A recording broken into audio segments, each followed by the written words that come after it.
It's Tuesday, January 27th, 2009, and it's got to be 420 somewhere in the world. I'm your host, Radical Russ Belville. Produced and distributed by the National Organization for the Reform of Marijuana Laws in Washington, D.C., this is your NORML Daily Audio Stash, the growing truth about cannabis.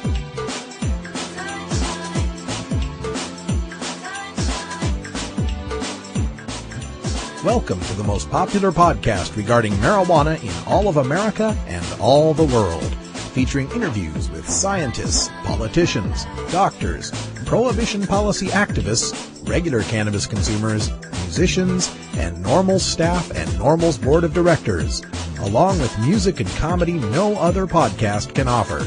You can always find out more about our show at our website, stash.normal.org, and continue the education and conversation on our blog as well.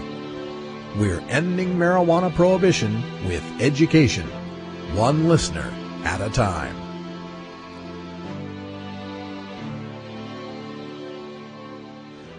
The podcasting and blogging technology for the NORML Daily Audio Stash is provided by Red Aphid Interactive Media. For your professional web design needs, visit redaphid.com. Good day, Stashers. Welcome to the podcast. I told you last week about the first raid of a medical marijuana dispensary during the Obama administration. So this week we're going to begin keeping track of how long it takes President Obama to address this issue. Already, it is day 5 of President Obama DEA Raid Watch. In 2008, candidate Barack Obama was asked about his position on DEA raids on California medical marijuana providers. When it comes to medical marijuana, I have more of a practical view than anything else. On Tuesday, January 20th, 2009, Barack Obama was inaugurated as our 44th president of the United States. What I'm not going to be doing is using Justice Department resources to try to circumvent state laws on this issue. On Thursday, January 22nd, 2009, Barack Obama's Justice Department resources were used in a DEA raid to circumvent California's medical marijuana laws. I want folks to be investigating violent crimes and potential terrorism. President Obama, you can redirect Justice Department resources, but so far, you've said and done nothing.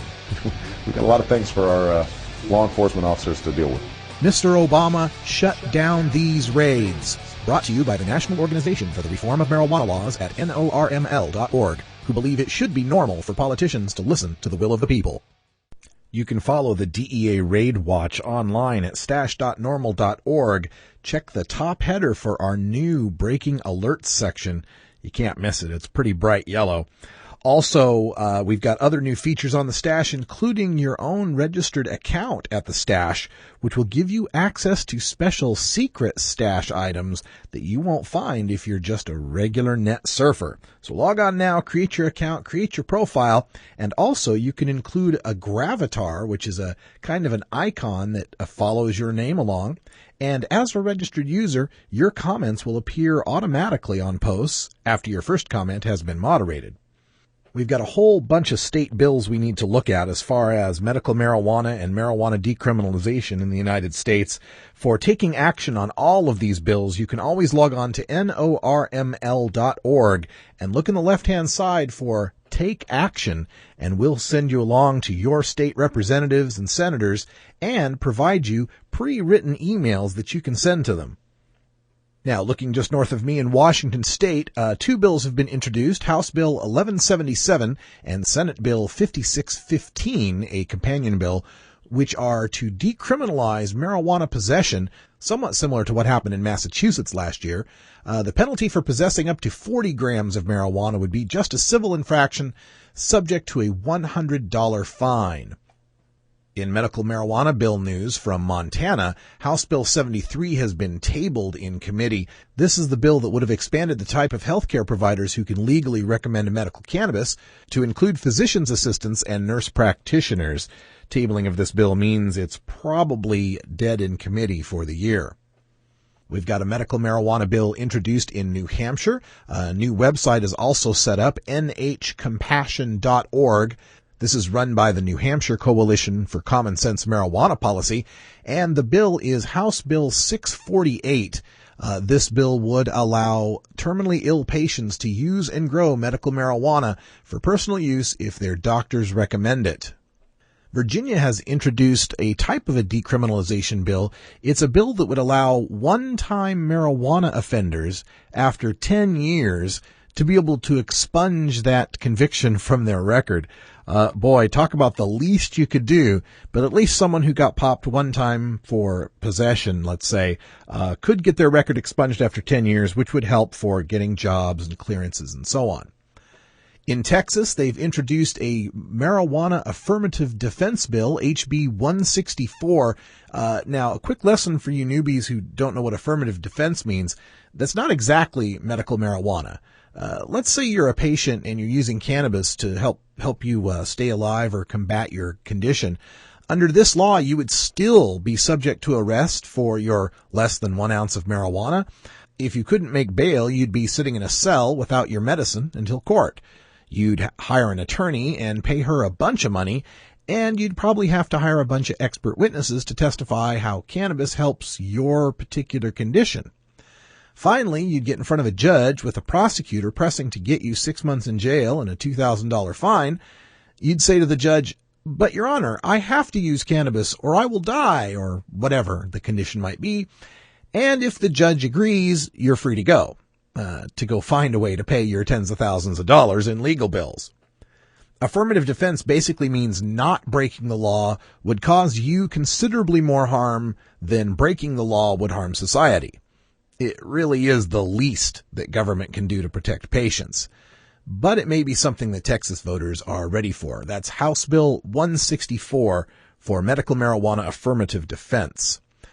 South Dakota has introduced two bills. House Bill 1127 is a medical marijuana bill, and House Bill 1128 is a medical necessity defense, somewhat like the affirmative defense we just mentioned.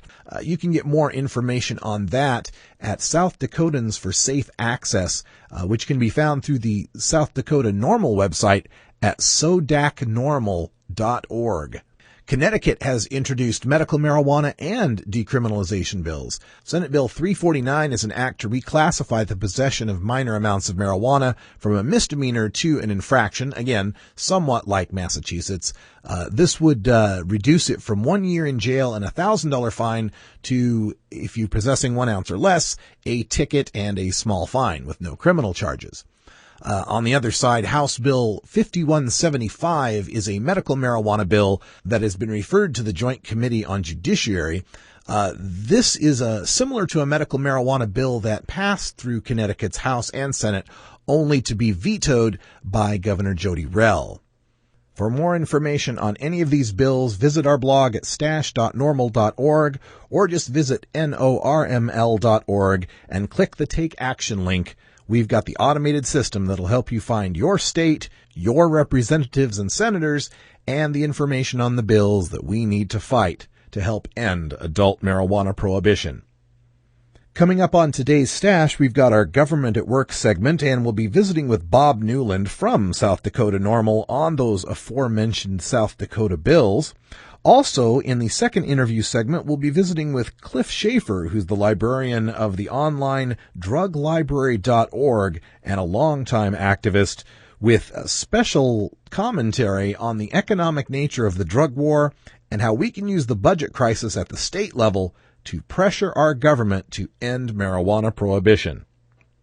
All that and a special musical break addressing the stories in the news about these medical marijuana dispensaries, and a look at some of the cable news channels and the misperceptions about marijuana with my responses. It's the perfect time for marijuana law reform, so let's sit back and enjoy your normal daily audio stash. Hello, I'm Paul Stanford from the Hemp and Cannabis Foundation, or THCF. Medical marijuana is legal in 13 states today, and THCF has clinics in 8 of those states. Our doctors help qualified patients obtain an authorization for medical marijuana in their state. Patients are eligible for medical marijuana with a history of either severe chronic pain and or nausea, cancer, AIDS or HIV, hepatitis, glaucoma, seizure disorders like epilepsy, chronic muscle spasms such as multiple sclerosis or asthma, neurodegenerative diseases diseases such as Alzheimer's and gastrointestinal disorders like IBS or Crohn's disease. If you or someone you know has one of these conditions, our doctors will help you obtain a permit for medical marijuana. THCF Medical Clinics has offices in Washington State, Oregon, California, Colorado, Hawaii, Nevada, Montana, and now Michigan. Call 1-800-723-0188 or go to the web at hemp.org or 1-800-723-0188.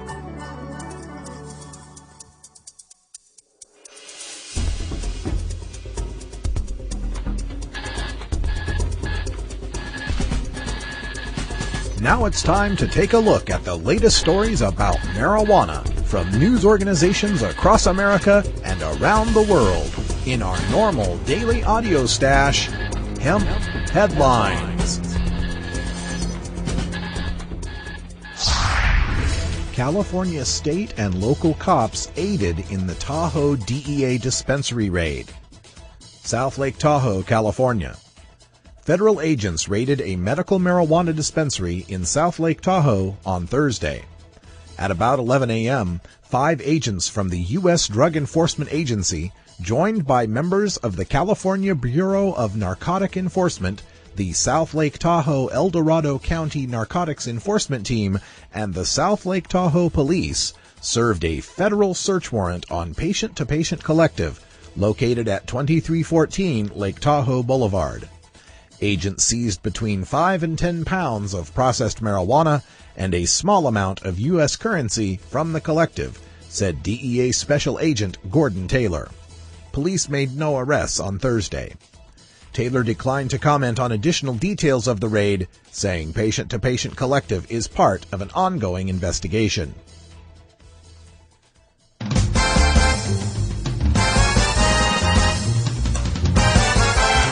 Say, Californians, how do you feel about voting to allow sick people to use marijuana free from police harassment, only to have your state, county, and city law enforcement helping to serve a federal warrant? Don't you just love the idea that your California tax dollars paid for this raid? You helped to take a whole 5 to 10 pounds of dangerous marijuana off the streets of Tahoe, so the Californians who buy hard liquor at the grocery stores and gamble in the Nevada casinos won't have to fear those out-of-control medical marijuana patients. Sure, you could allow the dispensaries to operate and collect their sales tax revenues, or you could just legalize marijuana for all adults and collect the revenues from taxation, law enforcement savings, and a brand new hemp industry, but then you wouldn't get to enjoy your swell state tax refund IOUs this spring, would you? Surfing around the inner tubes, I found that the Fox News channels Hannity and Colmes picked up on the Change.org and Change.gov #1 questions about legalizing marijuana. This is the 90-second conversation that transpired between Sean Hannity and Alan Colmes. Finally tonight, the Obama website, Change.org, asked their visitors to submit their top public policy questions facing Americans and then rank them according to their priorities. So what was the top question for the new administration? Question number 1, will you consider legalizing marijuana so that the government can regulate it, tax it, put age limit on it, and create millions of new jobs and create $1 billion industry right here in the U.S.? Well, think the drug-related questions stopped there? Not even close. More than a dozen of the questions out of the top 50 were related to drug policy. Good. These are questions submitted by the public. Correct? Do you want to legalize drugs? Yes. All of them? Absolutely. Crack? Not crack. You I asked you, I said true. Would you legalize? I don't believe the government. Why can't you answer a question? Would you legalize I would crack? legalize all drugs, period. Crack, heroin, everything. acid.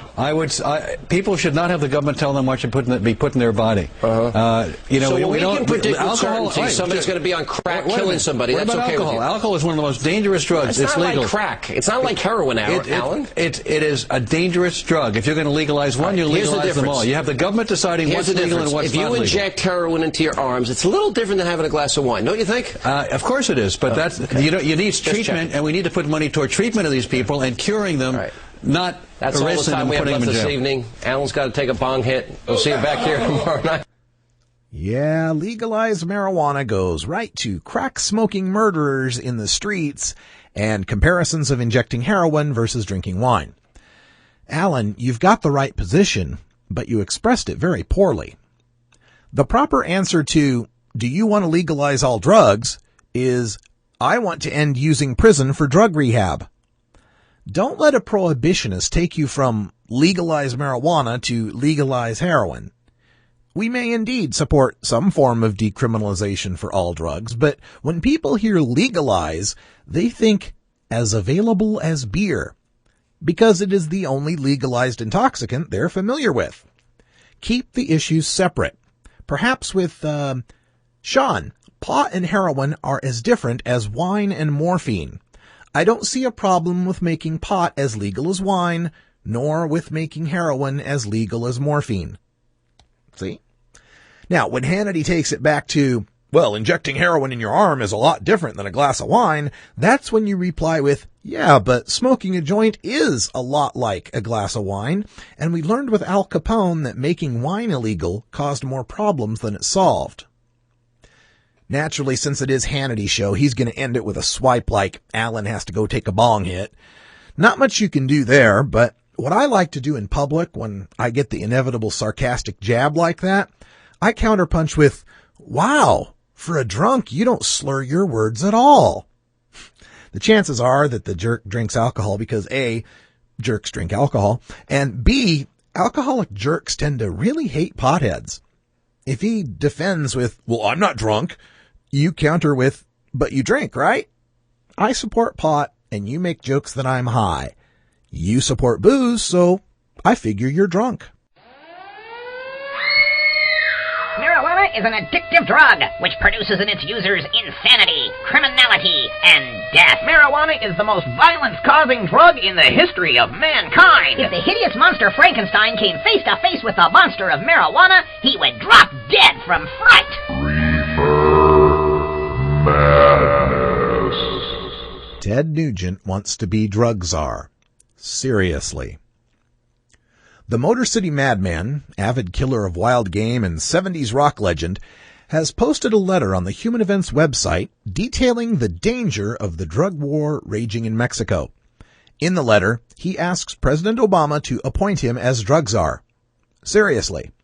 Ted Nugent wants a favor from the same Mr. Obama who, as a senator running for president, Ted Nugent was on stage taunting with 2 automatic assault weapons, saying, Hey, Obama, you might want to suck on one of these, you punk! You don't get that. Obama, he's a piece of shit, and I told him to suck on my machine gun. Let's hear for him. Have at it, Ted. Why should you be drug czar? President Obama has stated he will go after the cartels and increase efforts to combat gang-related crime. Good. But he had better be prepared to wage war with them with more than just soaring rhetoric. I am aware there are prominent conservatives who make strong arguments in favor of legalizing drugs. Their argument is that legalizing drugs will take the crime out of drugs. Not only do I not believe that, but I have never been in favor of pouring gas on a blazing fire in hopes of extinguishing it, which is what I believe will happen if we ever are foolish enough to legalize drug use in America. We have all the laws we need to fight drugs. What America needs is the willpower and a renewed warrior spirit to crush evil and evildoers. We need a drug czar who will commit to the American people to stopping at least 50% of the illegal drugs flowing into the country within the first year of the Obama administration. That's the kind of leadership America wants and deserves from its government. Call me President Obama. Hippies, dopeheads, corrupt politicos, and various other human debris hate me, which makes me the perfect man for the job. As drug czar, I would charge our mayors and police departments to commit to fighting the drug gangs their top priority. Our inner cities will remain war zones until we commit to taking the trash out. I am not naive enough to believe we can ever fully eradicate drugs. However, as America's drug czar, I would put a big hurt on the drug kingpins and consumers like they have never seen. Every American who smokes dope, manufactures, buys, or sells meth or uses any illegal drugs is aiding and abetting the enemies of America. Case closed. This spiritual inbreeding and cannibalism must be identified, admitted to, and stopped immediately. America can and must do this. Good over evil. Next. Yeah, because the good over evil, crush evil and evildoers policies of the past 8 years have been so successful. Well, I guess it is good to see Ted Nugent finally volunteering for a war, though I suppose us hippies and dopeheads must be much easier to fight than the Viet Cong. Ted didn't bathe and defecated and urinated in his trousers for a month to avoid the draft, because I suppose there are no 10-point bucks to shoot in Vietnam. While my friends were watching their brothers die in the jungle, Ted was polishing up the songwriting skills that would give us Wang Dang Sweet Poontang. Now my veteran friends are in their 50s and 60s, suffering from pain and post-traumatic stress disorder and using medical marijuana, and Ted tells me they are aiding and abetting the enemies of the country they fought for. Ted, what you really need is a big cup of shut the fuck up.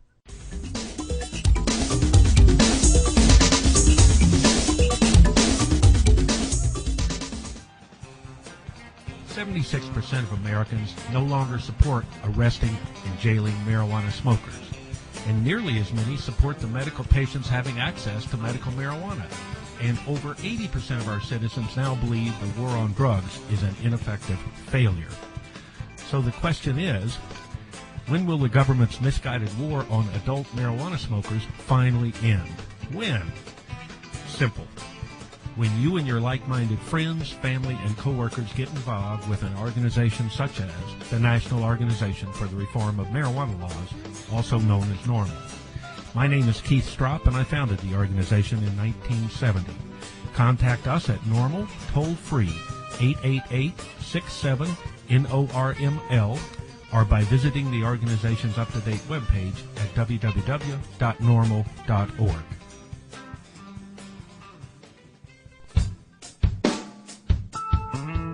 Tuesday is our look at your government at work here at the Audio Stash. While the inevitable re-legalization of cannabis hemp will have to happen at the federal level, the steps leading to that destination take place at the state and municipal levels. We focus in on the initiatives, bills, and amendments regarding cannabis across all 50 states, and what activists like you are doing to enact a positive reform to our cruel and outdated marijuana laws.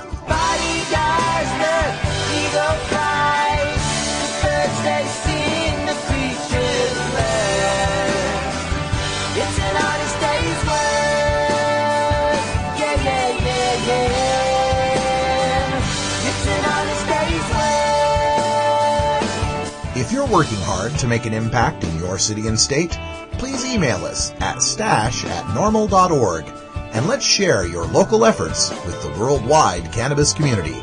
Together, we can affect our government at work. Pollution rises high into the sky. How can we still deny the truth? Once again, we're taking a look at our government at work all around the country, and we're going to go right smack dab to the upper middle portion of the United States and look at South Dakota. And joining us now is the founder of South Dakota NORML, Bob Newland. Bob, welcome to the show. Hi, Russ. Nice to be here. First of all, let me let everyone know that if you're interested in getting more information on South Dakota NORML, their website is sodacnormal.org. And for medical marijuana, sodacsafeaccess.net. I'll put both those up on the Stash blog so you can get those links. And the reason we're with Bob today is because we want to celebrate and tell people about the introduction of 2 bills in the South Dakota legislature, and I'll let Bob tell you more about them. Well, due to the fact that we had an initiative on the ballot in 2006 for medical marijuana, and we got 48% on that vote statewide, leads us to 2 unique situations on that issue. First, it's the first time that medical marijuana has ever lost in a statewide vote. Second, it gives us the first opportunity to go to a legislative session with a 48% vote in a statewide initiative. That's a fairly sizable hammer to take to a legislative session, and I've noticed a considerable increase in the respect I'm getting at the legislature as opposed to the last time we went, which was in 2002. I no longer have to speak to legislators' backs as they're walking away from me. That's good to hear. So we've got a medical marijuana bill that's been introduced. What would be the limits and the specifics of that bill? Well, we provide that a patient and a doctor decide to embark on a course of marijuana therapy. The doctor gives the patient a written recommendation. The patient registers with the Department of Health and then can possess up to 6 ounces of usable marijuana and up to 12 maturing plants and up to 12 seedlings. If the patient can't or doesn't want to grow his own, he can cut a deal with a caregiver who has the same plant limits. Okay. And as far as, will there be a series of qualifying conditions that South Dakota patients would have to register under? Well, we list conditions that are generally thought of to cause severe pain or nausea. In general, it's the doctor's call under our bill. Okay, so there's some latitude then for the doctor to decide that marijuana would be a good treatment for just about... Right. We list some qualifying conditions, but they're just generally for information.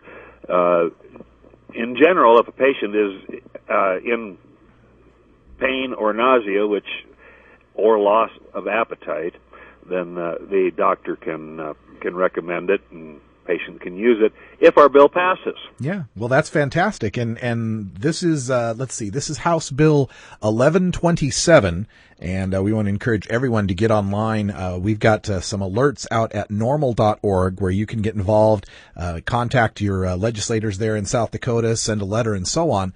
There's another bill, House Bill 1128, which is slightly different. This one's a medical necessity defense? Yeah, it turns out that I think I made a mistake by entering both bills.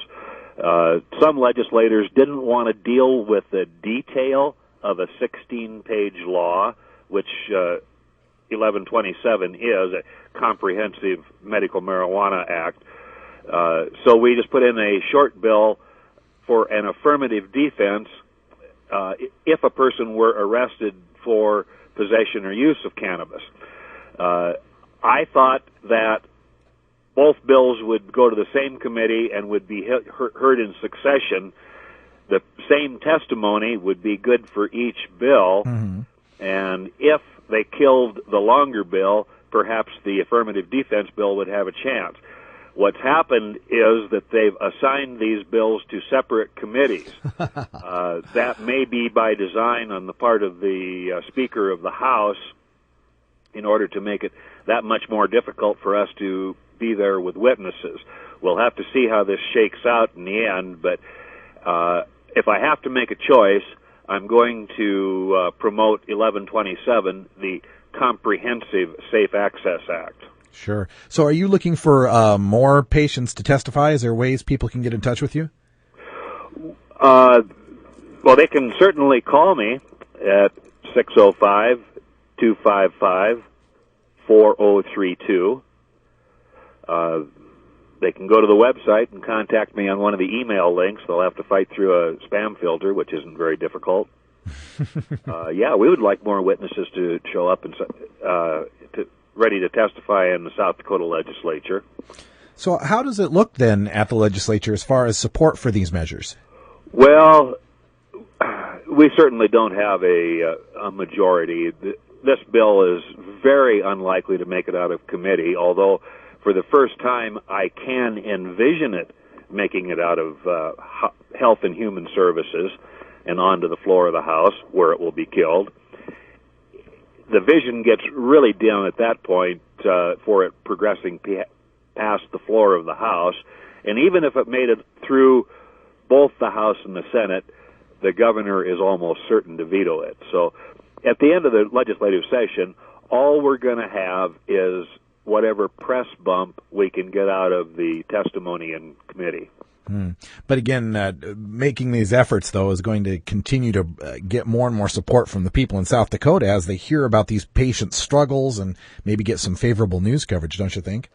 I agree with that, and that was our principal purpose in expending the money and time and effort to do this. And along the way, I have contacted quite a few more patients in South Dakota than I had known before, and we're making inroads into the North Central States Multiple Sclerosis Society, which could be a pretty huge deal. There are 2,200 members of the MS Society who reside in South Dakota, and indications are that a third to a half of them already use cannabis. Well, that's good to hear, and I'm really glad that we're making some progress right there in the center of the country.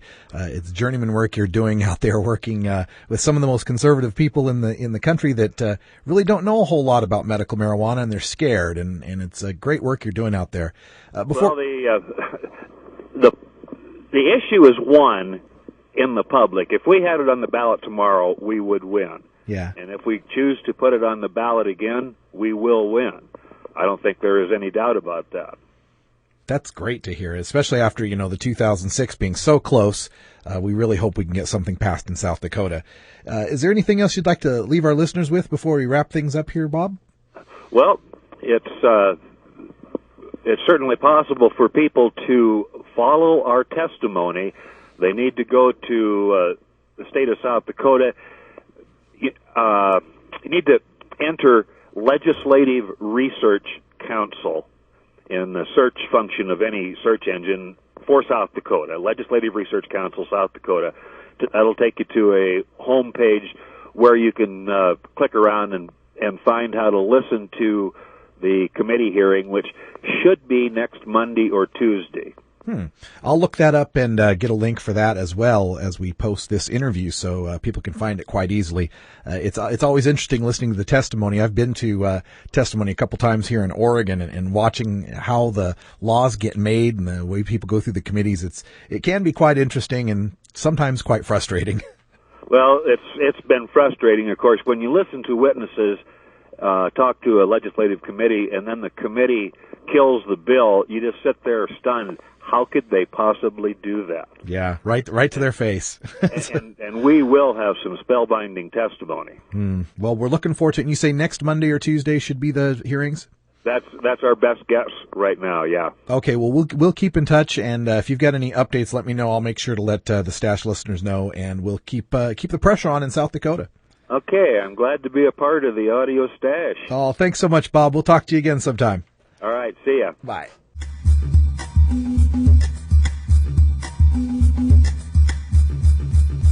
¿Es usted o alguien que usted conoce un fumador de marihuana? ¿Ha usted o alguien en su familia sido detenido por una violación de las leyes de marihuana? Entonces, usted necesita saber la verdad sobre la marihuana. La Organización Nacional para la Reforma de las Leyes de Marihuana, conocida como NORML, es una fuente importante de información verdadera sobre la marihuana. También es una fuente de contactarse con un abogado especializado en esos asuntos. Para más información, busque en www.norml.org o llame al 1-888-67-NORML.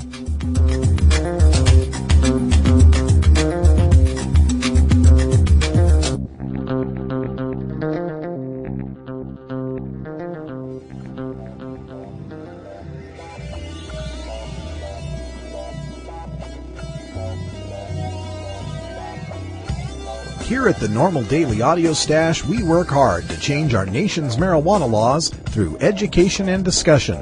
But we also take time to relax and unwind with an eclectic mix of pod-safe music from many independent artists. We look for music that speaks to the growing truth about cannabis, or music that speaks to broader themes of freedom, liberty, social justice, equality, and protest. To find out more about the artists and download the music you hear on this podcast, just log on to stash.normal.org. And if you'd like to get your music heard by the online cannabis community, just send us an email at stash@normal.org. Blaxicans bring it with the song Leave Ken Alone, the American Marijuana Music Awards 2008 winner for Best Medical Song. DJ Ignite of Blaxicans had this to say on the recent events in Tahoe and is asking for help for Ken to get the word out. Wow, they still haven't left Ken alone. While this happened in Tahoe, they raided his home again. Ken is a single father of 3 and has paid his taxes, in a wheelchair, and just trying to make a living like us. I am in charge of his campaign. I want to organize a rally in support of those harmed by illegal raids on our patients and collectives, especially in the Bay Area here in Cali. Thanks for the love. One of Ken's most happiest moments was when we received the award for Best Medical Song and opened it together. Thanks a million. A dear friend of Ken's, Joel, a.k.a. DJ Ignite. This is Blaxicans and Leave Ken Alone. What in the hell? I know that's not Kenny Estes. Why they messing with him again, man? Oakland police cars here on the scene where one of the raids took place earlier today. We're trying to find out exactly what Oakland police officers are doing here right now. Leave him alone. Federal authorities, as you mentioned, are being tight-lipped about what they were doing during several raids this morning. He's in a wheelchair. He's in a motherfucking wheelchair, man. 6 o'clock this morning and broke through the back door of this building. Can you believe this shit? You guys need to stop fucking with Ken, man. Scared my kids, why'd you have to kick in full riot gear, the whole door in? Cut all my plants down, left the stems. If your parents were ill, would you do this to them? Would you take all their pain pills and turn them in?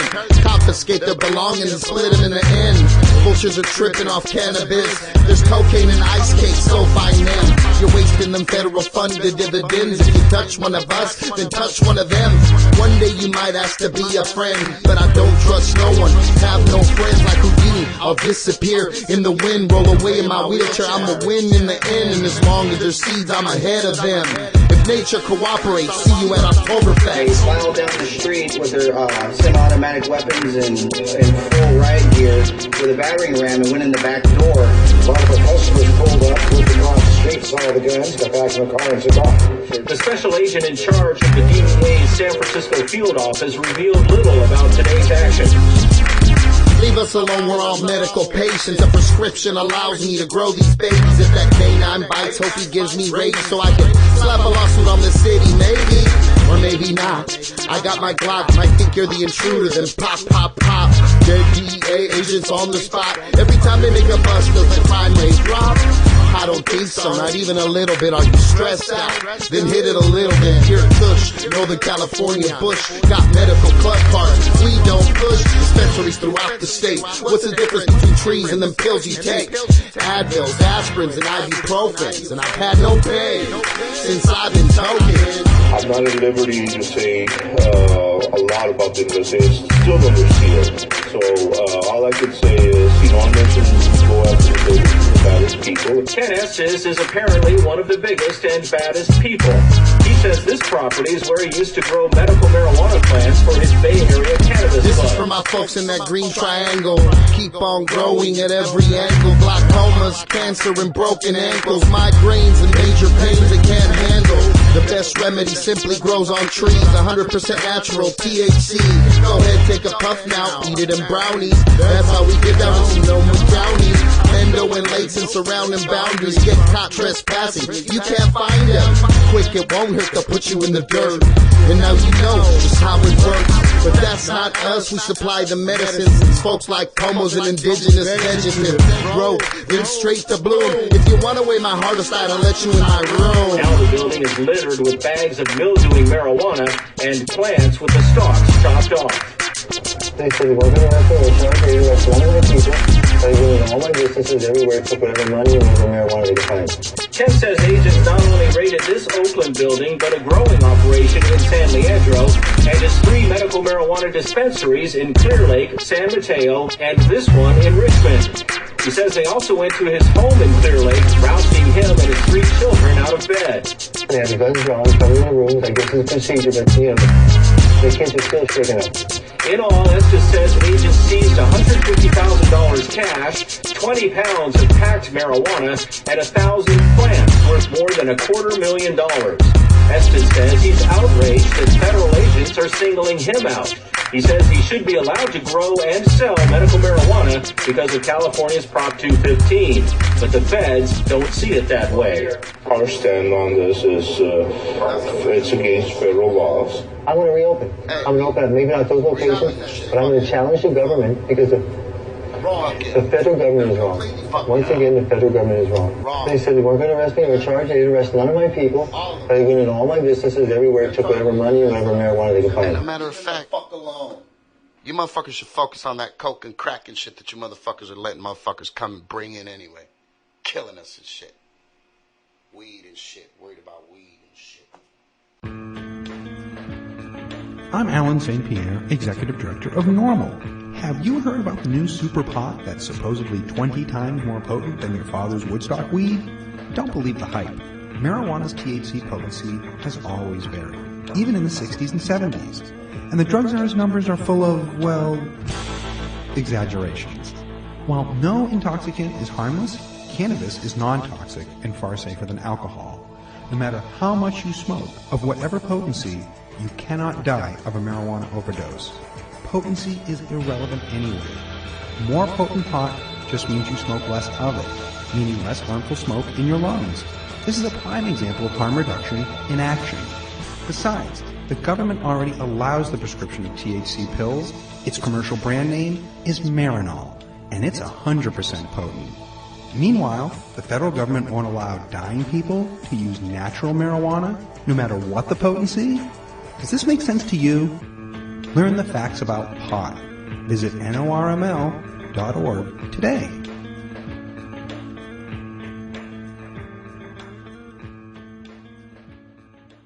There are many, many people out there that are helping us to bring an end to adult marijuana prohibition, and I want to bring one on the stash today. A man whose posts I've been reading forever on the internet, but this is my first time getting a chance to talk to him in person. It's Clifford Schaefer, who's the founder of druglibrary.org and marijuanabusinessnews.com, and keeper of so many documents on the drug war and its history. Clifford, thanks for joining us here on the Daily Audio Stash. Thank you for having me. Well, you know, a lot of people are talking about how we're kind of in a perfect storm right now for drug law reform, similar to what we had in the 30s when alcohol prohibition was ended, not necessarily because people got smart about it, but because they just couldn't afford it anymore. And so I wanted you to maybe discuss that a little bit with me about what you feel is this economic impetus we have now to end adult marijuana prohibition. Well, there's, as you said, it is a perfect storm. We're going into some rather unprecedented times financially. And let me just give you a couple of highlights of what I see. Here in California, as you probably already know, marijuana has been legally on sale for more than 10 years now. There are hundreds of stores openly selling it. They advertise marijuana specials in the newspaper. They have regular storefronts and strip malls, and some of them even have neon signs in the window. Well, the really interesting part of that, of course, is that it hasn't really bothered anybody. It's not considered a major problem, even in cities like Los Angeles, where there are literally hundreds of stores selling it. And it hasn't really bothered anybody. The stores sell more than $1 billion worth a year of marijuana, and they pay more than $100 million a year in sales taxes. Sales taxes are the only taxes that apply. Now, this has been going on, and now we reach the budget crisis. California is currently $40 billion in debt for the year 2009. They are cutting essential services such as school lunches for kids, and they're cutting it from kids who, for many kids, it is the only hot meal they get. They're also issuing IOUs to taxpayers. In other words, if you do a tax refund from the state of California this year, you're not going to get any money. You're just going to get a promise to pay. Now, the taxpayers in California, I think, are going to reach a unanimous conclusion, and that is that they are going to say that A, they want their money, and B, they want kids fed, before we waste any more money on flying helicopters to find marijuana in a program that doesn't stop marijuana anyway. I mean, they're spending billions of dollars a year on this, and this is the largest cash crop in California, an agricultural state. So it's not happening. They're going to run out of money here very soon. By this fall, I would bet that you would see the marijuana helicopters grounded completely. Yeah, it's an amazing time, and in the past too, we've had economic difficulties before, and those of us in the reform movement have oftentimes tried to point out how much money is on the table there from a regulated and taxed cannabis market. What can we do as reformers now to make this much more obvious to the people who aren't on our side? Well, we're going to have a wonderful opportunity because these people are going to be agreeing with this naturally. I don't know what it's like in your state, but most states are going to be cutting essential services. In many states, the unemployment fund has already run dry. We're not even at the end of January, and they're having to get their unemployment funds from the federal government. There was a time when we had the luxury of shifting things around and believing that we still had the money there. This year, everybody is going to be saying no more. And what we can do is simply give people the correct choices. Show them what the choice is. The choice is a choice between school lunches for poor kids or flying helicopters. The choice is between you getting your money that the government rightly owes you, the money that you gave them and they've held all this time, or spending money on marijuana interdiction, which doesn't work. And if you give the people those choices, what do you want? Do you want the helicopters to fly, or do you want your money? And in every case that I've seen so far, they will say, screw the helicopters, give me my money. You would think so. Now, the other side of the equation, of course, are the politicians who are always reluctant to do anything to look soft on drugs or soft on crime. Do you think we can get enough momentum from the people here to overcome that natural resistance from the politicians? I don't think this will be a political question anymore. I really don't. It's a political question if you've got money. Okay, it's maybe a political question on whether you write the check for your mortgage every month if you've got the money. But if you don't have the money, you don't have a choice. From now on, this is going to be run by the bean counters, and the bean counters go by what's on the paper. They go by what's in the bank account. You cannot write a check for something that isn't there. So it doesn't really matter what they want. You just can't write a check for it. I have a history of working in the corporate world, and I discussed this with you in email as well, about how I see that little pet programs get saved is they get folded into something that's a cannot kill type of program. So do you think that these politicians, facing this problem with their budgets, might try to hold on to marijuana prohibition by folding it into, budgets for meth labs and coke interdiction and such like that? They probably will. In response, activists should get the numbers together and show very clearly what these costs are. Get a list of every cost of the drug war. Like, for instance, in a few minutes on Google, I looked up the cost of what it costs to run a Bell Ranger helicopter for a day, and then I compared that with figures I found for what it costs for school lunches. And I found that flying a helicopter for one day will provide lunches for 1,360 kids. And it goes really beyond that, because if we have taxpayers who are not getting the money the government owes them, those people are going to be very unhappy, and they understand the argument immediately. With them, it's a real thing. With them, it's not something you can fold into a big budget. They're saying, give me my money. No kidding. So we might be able to get the politicians here at the state level to recognize that, budgetarily, as far as the budget goes, they just cannot afford to do this anymore. What about at the federal level? It's still going to be illegal federally, and how are these states going to get around that sort of prohibition? Well, California has already gotten around that sort of prohibition. As I mentioned earlier, there are hundreds of stores selling it here, and the situation is that the federal government just doesn't have enough horses and men to come enforce these laws in any state. Well, you might pick a little state, they might be able to do that, but certainly not within California. They just don't have enough manpower to do it, even under the old budget. So the federal government is really going to have to go along with what the states do.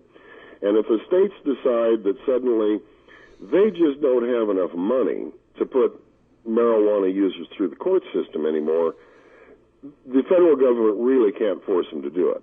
And they could do something like California is doing, which amounts to kind of a benign neglect. California just isn't putting that much emphasis on it anymore, and there's no way you can go out and make local Los Angeles cops bust marijuana dispensaries if they don't think they have time for it. Well, it's very, I guess it's the silver lining in this dark cloud of economic troubles we're having here in America. But again, maybe we'll have a progressive revolution like we did in the 30s. We'll get rid of the prohibition like we did in the 30s, and maybe the bright days are just ahead of us. We can only hope. I think pretty much at this point it's a foregone conclusion. And it just comes down to numbers. I mean, you can talk all you want about how you want to do this great campaign to stop marijuana planting or anything, but, you got to put gas in the tank to get that helicopter off the ground. You got to pay for gas in the police cars, and at this point it looks like they're going to be firing police and putting cars back in the garage. So, this is going to come down to a real hard set of choices. And I think the American public is going to agree with everybody else, agree with the marijuana people, that this is a waste of money. It just can't go on. We just don't have the funds for this anymore. Well, I can't wait for that day. It's a beautiful concept to think about, that it may just be economics that end prohibition, more so than morality or justice or anything like that. And hey, whatever it takes, I'm all for it. Well, Clifford Schaefer is the webmaster behind marijuanabusinessnews.com, and also the founder of druglibrary.org. If you haven't been out to druglibrary.org, get out there. It's all your basic research you need to know about this stupid marijuana prohibition. And Clifford, thanks for joining us. Thank you very much, Wes. Thank you for downloading the NORML Daily Audio Stash, the growing truth about cannabis. We are produced by the National Organization for the Reform of Marijuana Laws in Washington, D.C. Our executive producer is Alan St. Pierre. Our deputy director is Paul Armentano. Our webmaster is Brian Judy. And web production is provided by Red Aphid Interactive Media. As always, you can catch up on the latest information about marijuana at www.norml.org. And you can interact and download from our Audio Stash blog at stash.norml.org.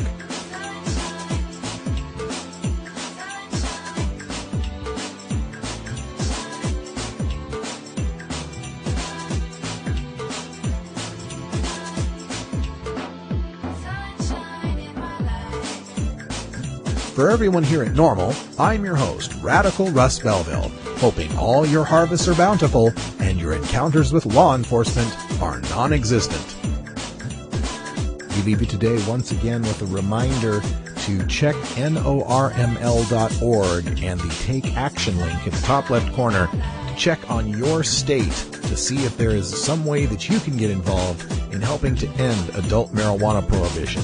If there's not a bill available in your state on that list, call your state representative and ask them why. Why is there not a medical marijuana bill in your state? Remember, the politicians are our servants, not the other way around. We tell them the laws that we want to see, and we want to see an end to adult marijuana prohibition. I'm Radical Russ. Thanks for joining us here for the podcast. We'll be back tomorrow. Until that time, take care of each other, tokers.